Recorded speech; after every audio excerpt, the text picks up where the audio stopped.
Magampo kita.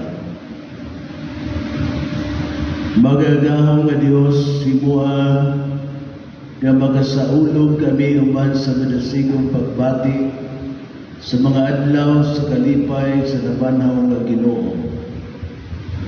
Aron ipadayag namo sa among kinabuhi ang gugma nga among isaulog.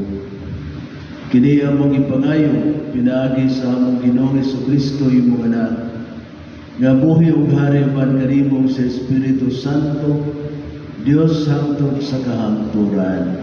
Amen. Pagbasa gikan sa mga buhat sa mga apostoles.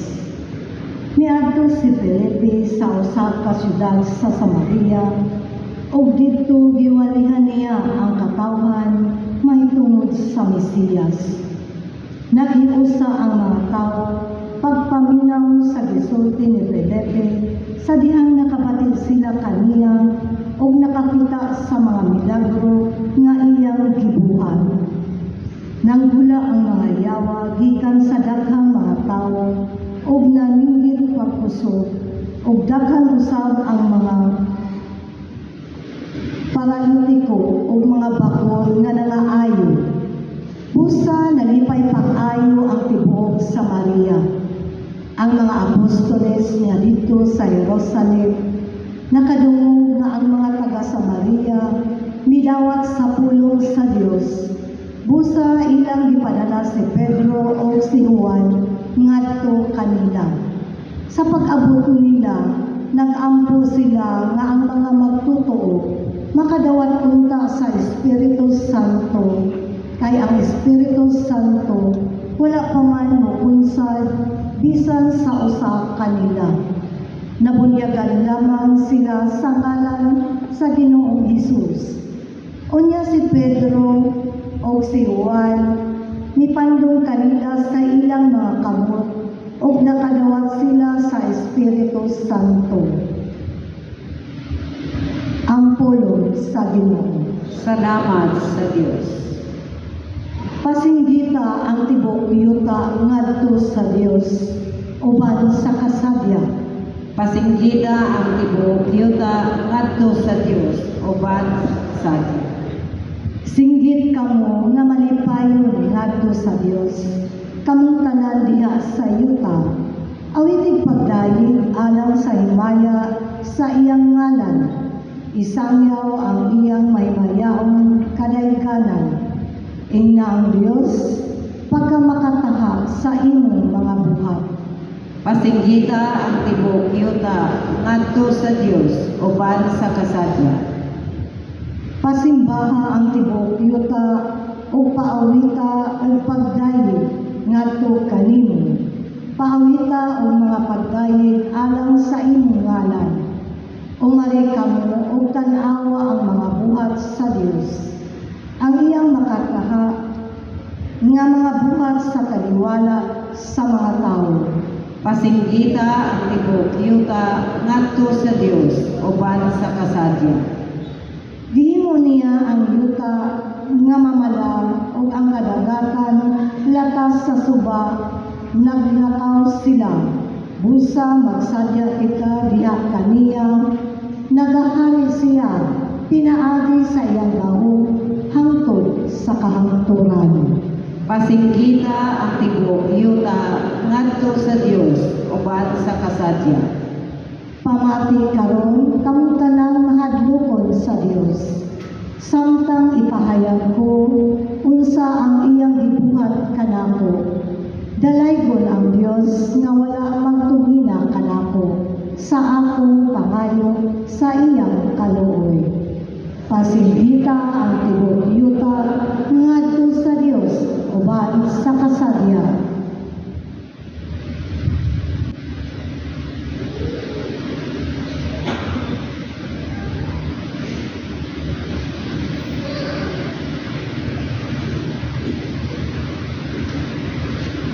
Pagbasa gikan sa unang sulat ni San Pedro. Hinunua kasindungin ninyo si Kristo diha sa inyong mga kasing-kasing, o himua siya nga inyong Ginoo. Pangandam kamo kanunay, pagtubag kag bisan kinsa nga magpakisayon kaninyo may tungod sa inyong paglaom. Apan buhat kini sa kalmo sa pagtahol. Batuni ang malinis nga konsensya aron nga pud kamo bugal-bugalan kadtong nagsaway sa inyong maayong pamatasan ingon nga mga sumusunod kang Kristo maulawan tungod sa ilang gipanulti. Kay mas maayo pa ang pag-antos tungod sa pagbuhat sa maayo kung kini kabubuton man sa Dios kaysa pagbuhat sa dautan. Kay si Kristo mismo namatay sa makausa lamang tungod sa atong mga sala, ang matarong alang sa mga dili matarong, aron pagdala nato ngadto sa Dios. Gipatay siya ingon nga espiritu. Ang pulong sa Ginoo.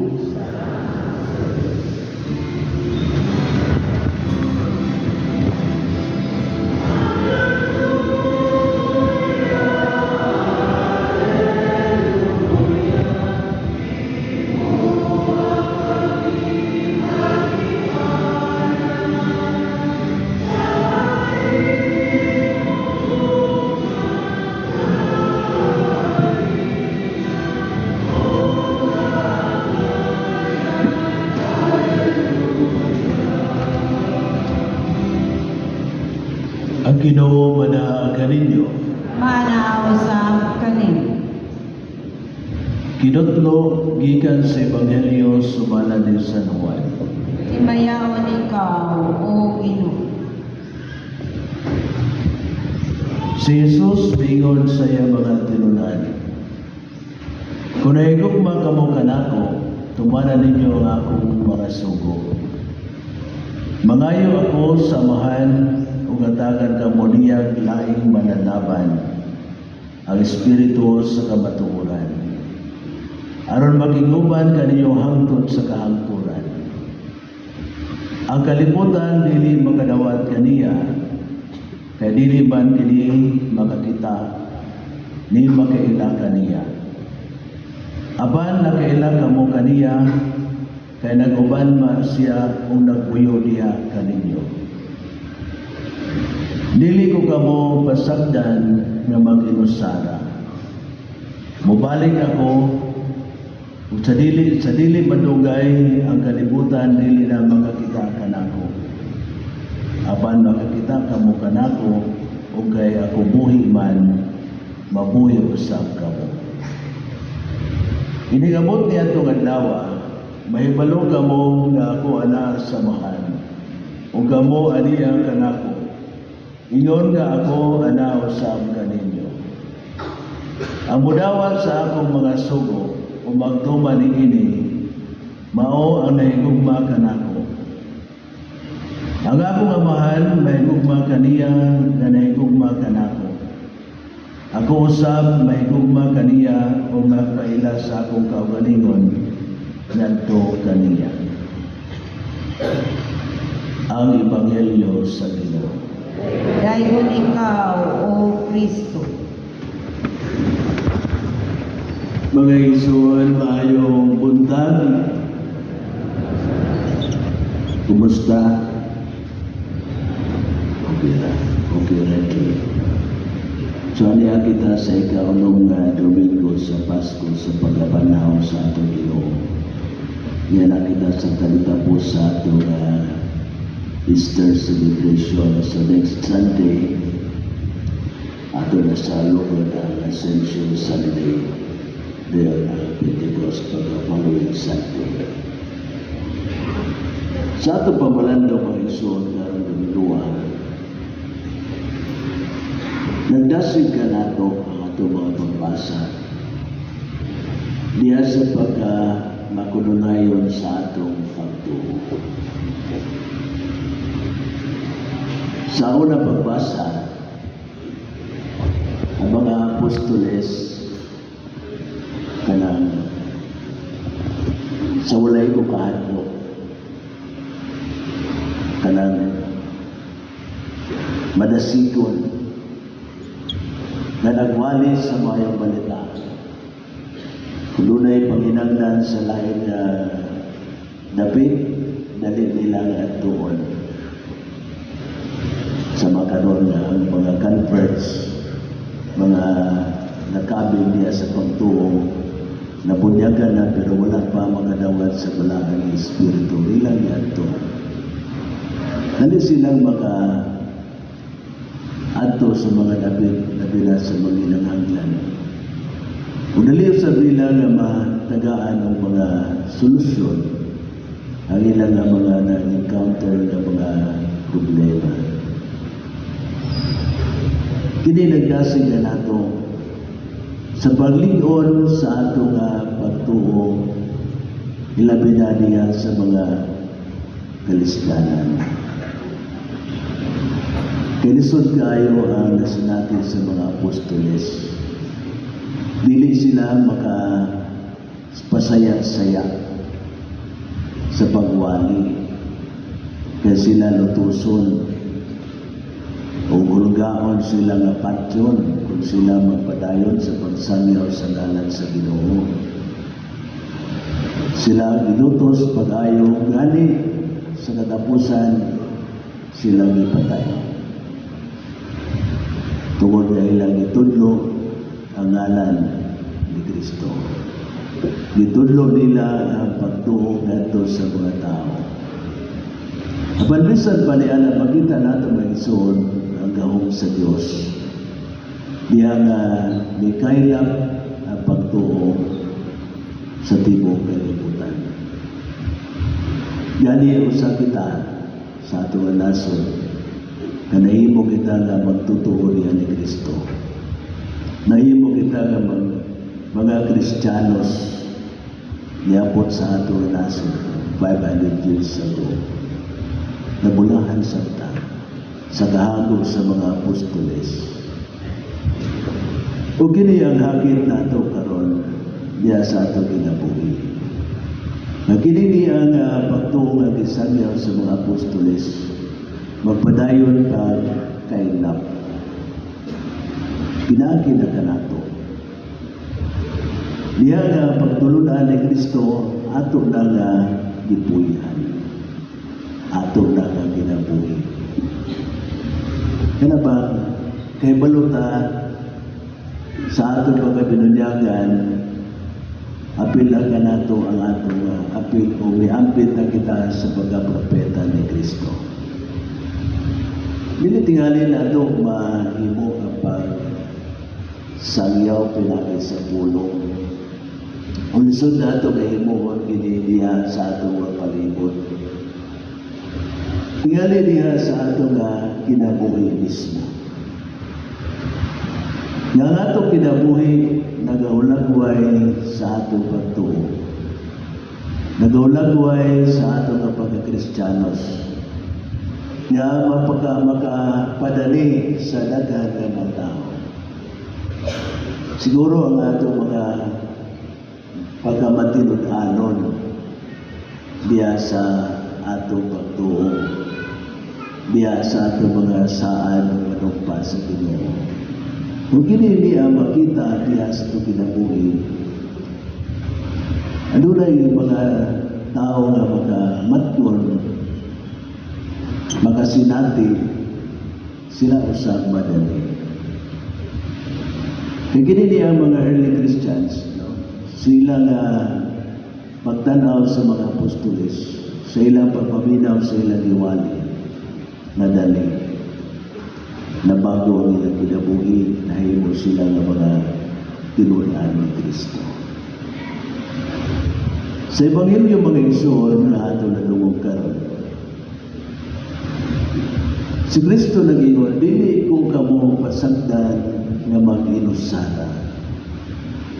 Sa English version ini, I will not leave you orphans.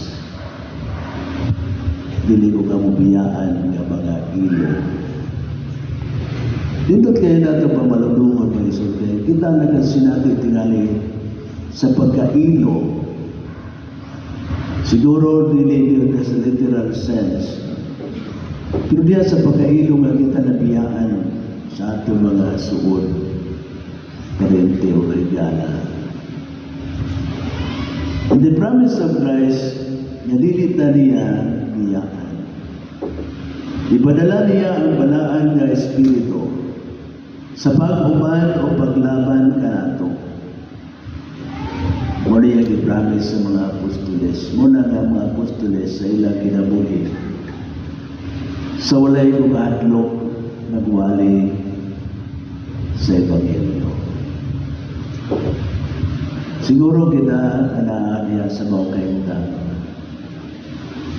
na sama kita ang mga biniyaan. O tingali dili siguro tayo biniyaan pero naginusana na sa kabingan. At ang ginugduman nga ang promise ni Kristo kaniadto hangtod karon uban kanato ang balaan ng Espiritu. Kung may nagdumdalas 2 or 3 days ago ang gospel, si Kristo nagulakway siya ang kaugalingon as the vine and we are the branches. Siya punuan o kita ang mga sanga. Dito kayo nga makita nato nga ingon kita ni anak kasuod sa Ginoo. Nag-iisip kita o ilang kita na iyang mga sanga. Kabahin sa iyang kinabuhi. Kana pa matagamtam nato, ma-feel nato nga atong ipuyan ang kinabuhi ni Kristo. Siya may puyo uban ka nato. Kana bitaw makasinati ta o mga kalisdanan unya confident ta nga doon natin isaligan, minsan na itong isaligan ang Ginoo. Kana ba sa ligon ta nga doon ay manlalaban sa mangot sa usa ka akusado nagsalig sa iyang abogado nga labanan siya. Nung sa taniana, kaya ito nung dumayan sa ato kinabuhi ang yawa kanunay nagdaling ka nato. Sa panahon sa tentasyon, di sa may laban nato. Ang balang Espiritu. Kamuni ang i-promise ni Kristo sa iyong mga apostoles o kanato usap karoon ng mga bagturo. At yung ginaginamduman sa ato kinabuhi, bisan unsa kalisod sa atong pagpanginabuhi at inumduman at God is with us. Uban ka nato ang balaan ng Espiritu. Dili layo, kundili duol siya ka nato. Karag yung i-describe ni Kristo yung kaugalingon as the vine and we are the branches. Kanang nunay anak ka sugod. Na naa siya kanunay sa atong kinabuhi.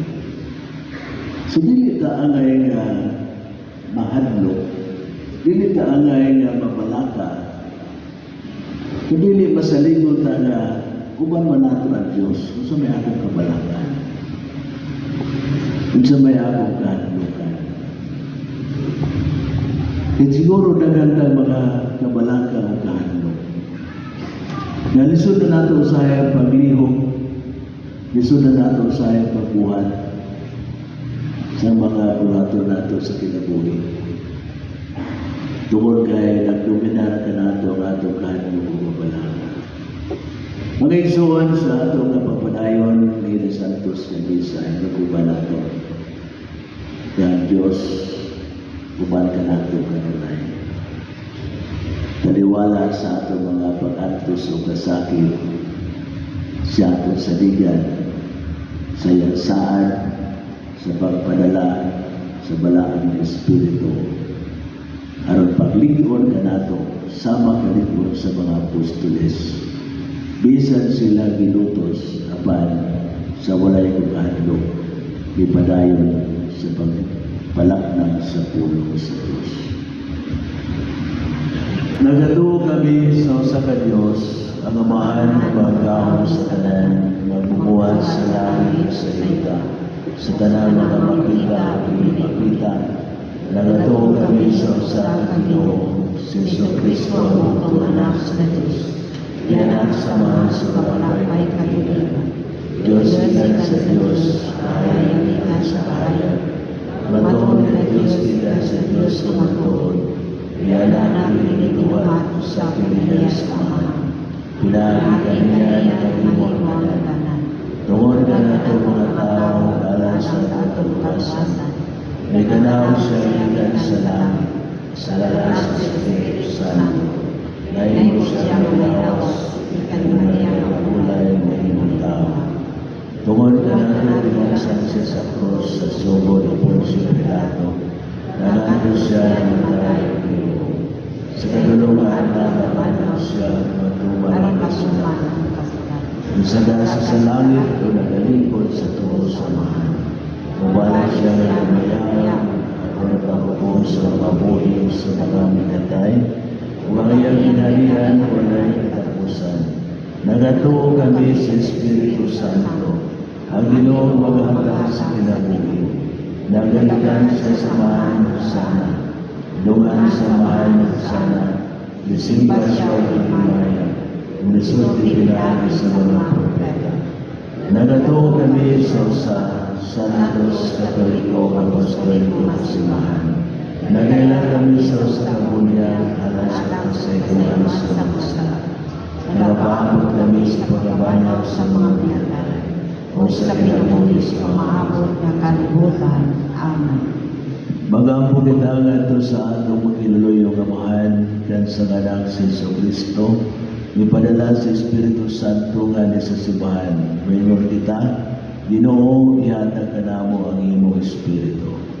Ginoo, ihatag ka namo ang imong Espiritu. Nga ang mga kaobispuhan, mga kaparian o mga reliyoso, mapuno sa Espiritu Santo o sa hingpit mutabang umutuman sila sa iyang mga panglamda. Mag-ampo kita sa Ginoo. Ginoo, ihatag ka namo ang imong Espiritu. Nga ang tanang mga Kristohanon, mamahimong matuod nga mga saksi sa gugma ni Kristo dinhi sa kalibutan. Mag-ampo kita sa Ginoo. Ginoo, ihatag ka namo ang imong Espiritu. Nga sa tanang dapit sa Dios, makakaplag o matuod o apostolikanhong mga Kristohanon nga andam mo sangyaw sa Ebanghelyo. Mag-ampo kita sa Ginoo. Ginoo, ihatag ka namo ang imong Espiritu.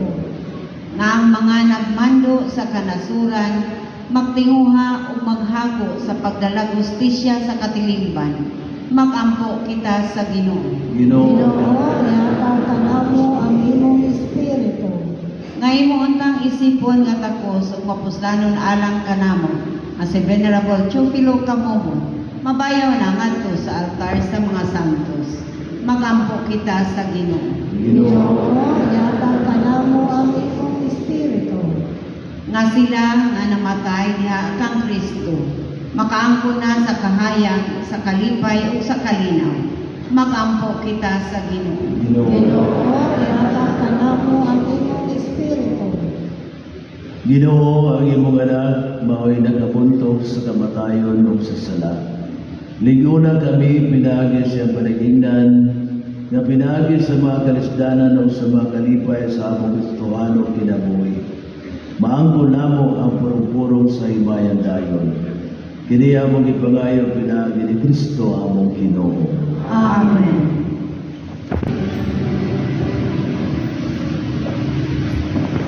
Mga igsuon, pag-ampo ka mo, aron ang apo ngayon sakripisyo, dawaton na sa Diyos na mahal, nga mga gahong sa tanan.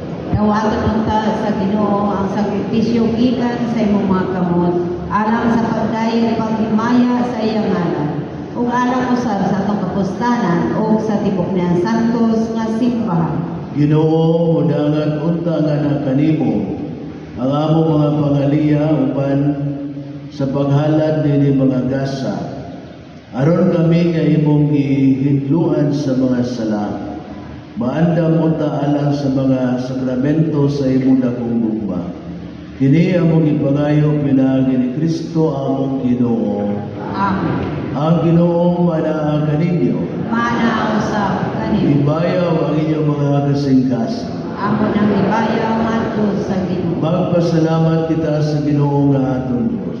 Amay o mata. Santos kamahan, Diyos na tunhay magagahom sa tanan. Agay o matarong gayon nga magmalipayan kami sa pagdayon kanimo. Sa tanang panahon, apan labi na gayon digini may mayaw panahon sa pagkabanhaw. Kanusa sa Kristo gihalad nga amo sakripisyo sa Pasko. Kay siya pinaagi sa pagtugyan siya lawas dito sa krus. Naghalad sa hingpit nga sakripisyo. Nga maoy katumanan sa tanang sakripisyo. Sa paghatag niya siya kaugalingon nga nakanimo alas sa among kaluwasan. Nagpadayag siya nga pari, altar o kordero sa Dios. Tungod niini uban sa mga kalipay sa Pasko sa pagkabanhaw. Nagbaya ang tibuok kalibutan, ug usab ang mga anghel sa kalangitan, niduyong pag-awit sa himno sa imong hibaya, diha sa walay hulog nga pag-ingon.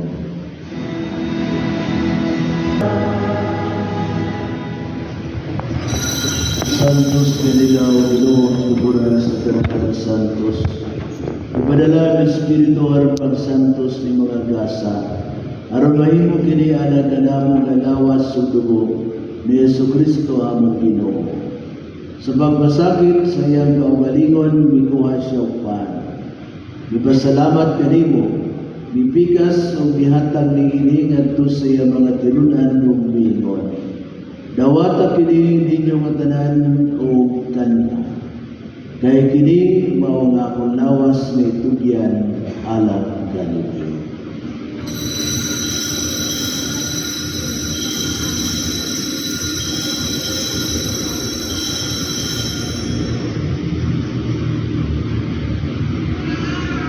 Sa samang paagi tapos ang panihapon, mikuha siya sa kalis. Ipasalamat kanimo pag-usap, mihatag ning ini ngadto sa iyang mga tinunan ug miingon.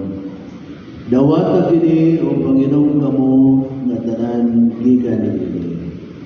Kay kini mao ang kalis sa akong dugo, sa bago ug tunhay nga kasabutan. Ang dugo nga iula ana kaninyo ug alas sa tanang mga tao, aron ang mga sala mapasayo. Buhata kini aron paghandog kanami.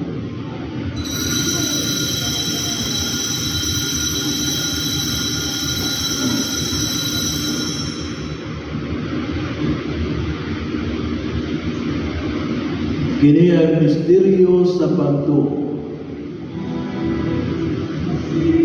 Aron paghandog sa kamatayon o pagkabanaw ni Jesucristo, nagahalad kami kanimo amahan, niligpan sa kinabuhi o kalis sa kaluwasan.